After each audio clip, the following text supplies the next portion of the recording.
Question 3, Laura Ann Jones. Thank you. What discussions has the Welsh Government had with UK sports councils regarding the inclusion of transgender people in sport? Well, Llywydd, Sport Wales was established by Royal Charter on the 4th of February 1972. Since 1999, it, rather than UK bodies, has been responsible for inclusion policy in sport in Wales. The Council, nevertheless, works with other sports organisations and together published joint advice on transgender inclusion in domestic sport in September of last year. Diolch, Claire.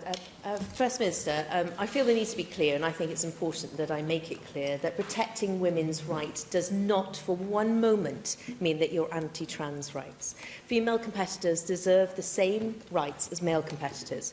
We all know the huge benefits that sports can offer, and we all, I'm sure, want to ensure trans athletes can participate in sport. But what we don't want is a situation where we're trying to be so inclusive that it's at the detriment of a particular group. We have a situation where women athletes are so disheartened that they are pulling out of their own female categories because they say that trans women taking part in female category have a male puberty advantage.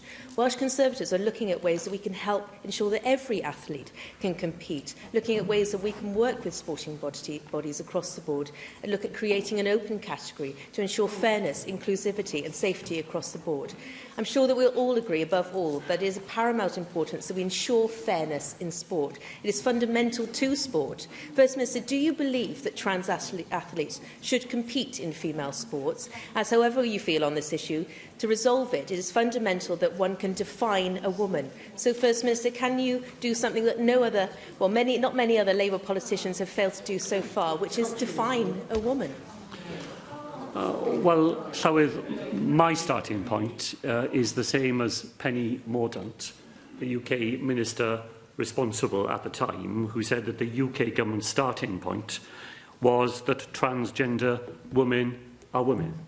And that's my starting point in this debate.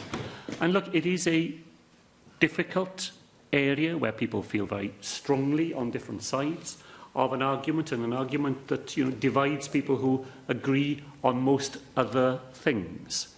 What I say to the member is this, that in such a potentially divisive issue, the responsibility of elected representatives is not to stand on the certainties of their own convictions, but instead to work hard to look for opportunities for dialogue, to find ways of promoting understanding rather than conflict, and to demonstrate respect rather than to look for exclusion.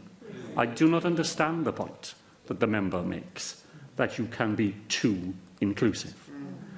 To me, inclusivity is absolutely what we should be aiming for here, and the way to resolve those challenging issues that she's identified, and I've got no objection at all to her identifying them, but the way to resolve them is not to assume that because we ourselves may have strong views, that allows us to